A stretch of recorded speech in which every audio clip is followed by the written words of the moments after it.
Hello students.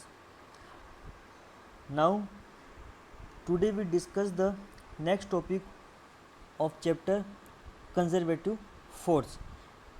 In this topic we discuss about potential energy. Potential energy क्या होता है? Potential energy क्या होता है? जैसे कोई ऑब्जेक्ट है वो सरफेस पे प्रेजेंट है, इस ऑब्जेक्ट को यहाँ से उठाकर अगर इस पोजीशन तक लेके आए तो हमें यहाँ पर ग्रेविटी के अगेंस्ट एक वर्क डन करना होगा जो इसको यहाँ तक लिफ्ट करेगा। इसको यहाँ से उठाकर यहाँ तक लेके आ रहे हैं अपन, तो उस कंडीशन में जो टोटल वर्क डन जो हुआ यहाँ पर, वो वर्क जो है वो एनर्जी की फॉर्म में कंजर्व होगा, और वो जो एनर्जी होगी वो होगी पोटेंशियल एनर्जी। ठीक है, और हमें यहाँ पर जो वर्क डन करना पड़ा है वो वर्क डन हमें किसके अगेंस्ट करना पड़ा है? ग्रेविटी के अगेंस्ट। तो यहाँ पर जो वर्क डन होगा वो नेगेटिव फॉर्म में होगा। ओके, वो नेगेटिव फॉर्म होगा और वही पोटेंशियल को डिफाइन करेगा, which is we discuss next later. So देखो, whenever we applied the force on a particle then it displace from one position to another position, that means we are doing some work against the conservative force. Conservative force is gravitational force, elastic force and electrostatic force. So in this condition the total work done is conserved in the form of energy which is potential energy. Okay, now the definition is of potential energy: negative work done negative in bringing a particle from infinite to a given point in a field is called potential of the field. यानी कि अगर कोई particle है वो अगर infinite पर present है, उस पार्टिकल को इनफाइनाइट से उठाकर किसी रीजन में लेकर आ रहे हैं, ये कोई रीजन है, इस रीजन के अंदर इस पार्टिकल को उठाकर लेकर आ रहे हैं, तो उस कंडीशन में हमें इस फील्ड के अगेन, फील्ड बोल दो या फिर यहाँ ग्रेविटेशनल फोर्स, ग्रेविटी किसी के अगेंस्ट हमको यहाँ वर्क करना पड़ेगा, तो उसके अगेंस्ट वर्क कर रहे हैं तो यहाँ पर एनर्जी का लॉस होगा। यहाँ पर नेगेटिव साइन जो है वो एनर्जी लॉस को रिप्रेजेंट कर रहा है। ओके, तो वर्क डन इसके अगेंस्ट होगा, तो negative work done in bringing a particle from infinite to given range, given point in a field is called potential, that is called potential.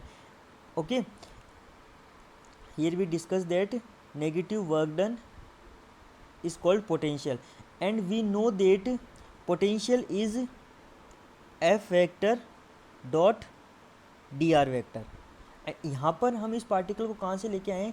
Infinite से, कोई रेंज दी हुई है, आर लिख लो यहाँ पर, ए बी जो भी रीजन दिया हुआ होगा, रेंज दी हुई होगी वो रेंज आ जाएगी। तो इनफाइनाइट से जो रेंज तक लेके आ रहे हैं उसके लिए हमें जो वर्क डन करना पड़ा, तो उस वर्क डन के नेगेटिव वर्क डन जो होगा, नेगेटिव मीनिंग उसका एनर्जी लॉस, वो जो होगा वो पोटेंशियल को डिफाइन करेगा। ठीक है, and second definition, the form of energy that an object gain as it is lifted, मतलब जैसे पार्टिकल यहाँ प्रेजेंट था, इसको उठाकर यहाँ पर लेके आए इस पोजीशन तक, तो इस कंडीशन में यहाँ पर पार्टिकल के अंदर जो एनर्जी कंजर्व होगी उस एनर्जी को क्या बोलेंगे? Potential energy. तो second definition is this. So U R is equal to minus infinity to R F vector dot D R. U भी लिख सकते हैं पोटेंशियल एनर्जी को, या फिर वी से भी रिप्रेजेंट कर सकते हैं. Okay, now the next topic is application of potential energy which is conservative forces is a negative gradient of potential energy. यहाँ हमें ये डिफाइन करना है कंजर्वेटिव फोर्स F जो होता है वो नेगेटिव, ये साइन जो है ग्रेडियंट को या फिर डेल ऑपरेटर को रिप्रेजेंट करता है, negative gradient of potential energy. ये फॉर्मूला प्रूव करना हमें यहाँ पर. तो इसके लिए ये अभी हमने पढ़ा potential energy U is equal to minus integral of F vector to d are vector. और अगर हम इसका डिफ्रेंशिएशन करते हैं तो d you is equal to, यहाँ इंटीग्रल का साइन हट जाएगा, minus F vector dot D r, that is equation 1. Okay, and now the position vector r vector is x I cap plus y J cap plus z के cap, and वह differentiate करने पर D X आई cap D Y जे cap plus D Z के cap. And अगर हम force को component form में define करें एक्स वाई और जेड तीनों डायरेक्शन में, तो F vector is F x I cap, F I J cap and F Z के केप. ओके, सो नाउ अगर हम एफ वेक्टर और डी आर वेक्टर ये दो जो है इक्वेशन सेकंड और थर्ड में, इन दोनों को हम डॉट प्रोडक्ट करते हैं। तो डॉट प्रोडक्ट करने पर हम जानते हैं कि सेम क्वांटिटी जो है वो वन हो जाएगी, मतलब आई केप और आई केप को मल्टीप्लाई कर रहे हैं तो वो वन हो जाएगा, मतलब एफ एक्स डी एक्स हो जाएगा। और जे केप और जे केप को मल्टीप्लाई करेंगे तो एफ वाई डी वाई हो जाएगा। और एफ जेड के केप और के केप को मल्टीप्लाई करेंगे तो एफ जेड डी जेड हो जाएगा। मतलब सेम क्वांटिटी को मल्टीप्लाई करने पे वन, और अगर आई केप को जे केप से मल्टीप्लाई करते हैं तो वो ज़ीरो हो जाएगा। क्यों? क्योंकि देखिए A vector dot B vector define करते हैं हम अगर, तो ये होता है mod of A vector mod of B vector cos theta. और यहाँ पर अगर हम ये ऐसे डिफाइन करें, देखिए आई केप जे केप, सॉरी ये जे केप है और ये के केप, इस तरीके से रिप्रेजेंट करें अगर, एक सेकंड में दोबारा बनाता हूँ।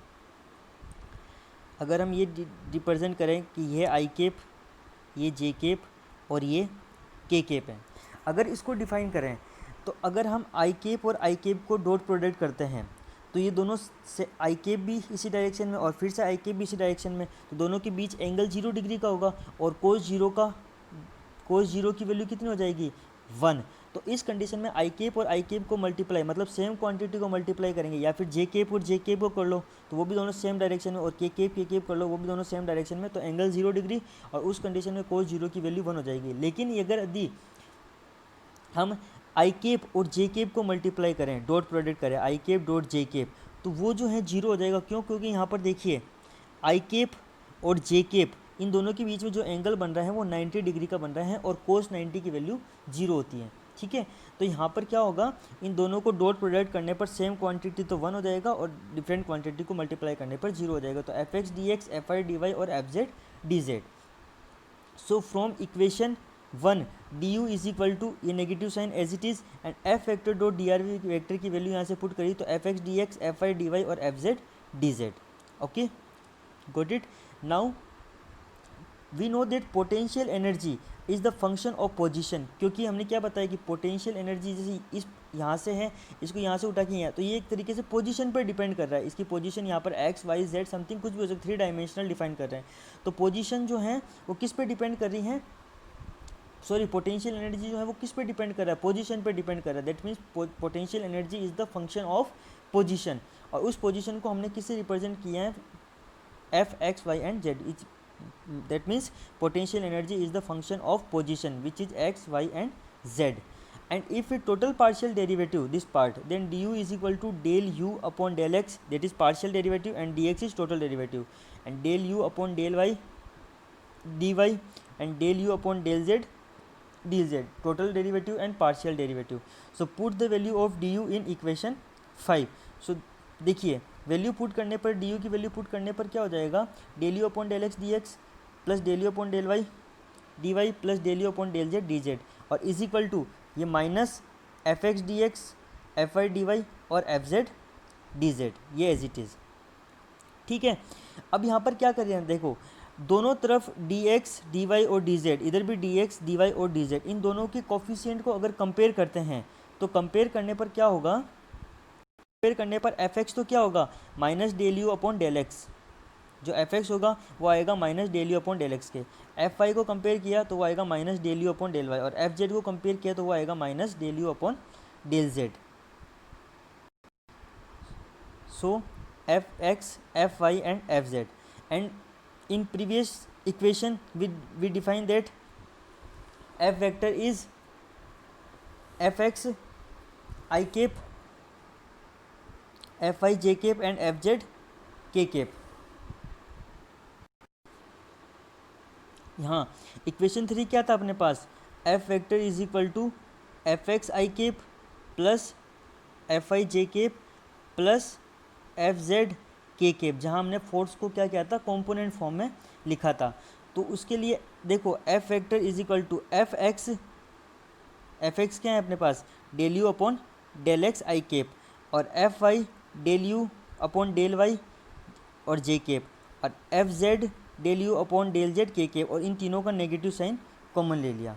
ठीक है, अब यहाँ से देखिए इसके लिए ये u जो है, इस u को तीनों में कॉमन तो बाहर लिख लिया, तो डेल अपॉन डेल एक्स आई cap, del upon del Y जे cap, del upon del Z के केप, और ये जो टर्म है ये जो है ये डेल ऑपरेटर डिफरेंशियल ऑपरेटर को रिप्रेजेंट करता है। तो f is equal to minus gradient of u, इसको ग्रेडियंट भी बोलते हैं, डेल ऑपरेटर भी बोलते हैं, नेबुला ऑपरेटर भी बोलते हैं।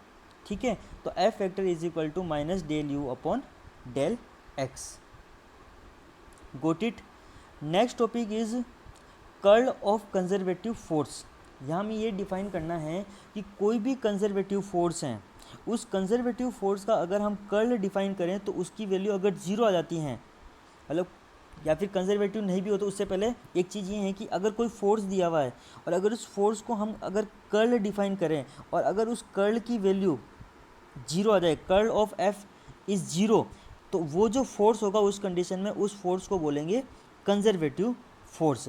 For conservative field the value of curl is zero, so in this condition force is conservative force, then curl of f is equal to zero. तो इस curl of f is equal to zero कैसे define करना है, उसके लिए देखो, देखिए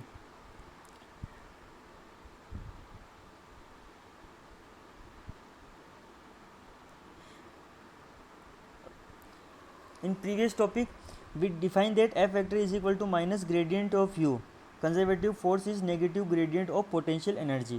ठीक है, और यहाँ पर ग्रेडियंट की इस डेल ऑपरेटर की वैल्यू क्या थी, डेल अपॉन डेल एक्स आई cap, del upon del Y जे cap, del upon del Z के केप, और जो यू था ये बार इसको मल्टीप्लाई कर दिया, del you upon del x, del you upon del y, del you upon del z. ठीक है, तो फ्रॉम इक्वेशन 1 क्या थी अपने पास, इक्वेशन 1 से अगर कर्ल ऑफ एफ इसको डिफाइन करते हैं और अगर कर्ल ऑफ एफ की वैल्यू जीरो आ जाती है तो यहाँ पर ये जो फोर्स होगा वो क्या होगा, कंजर्वेटिव फोर्स होगा।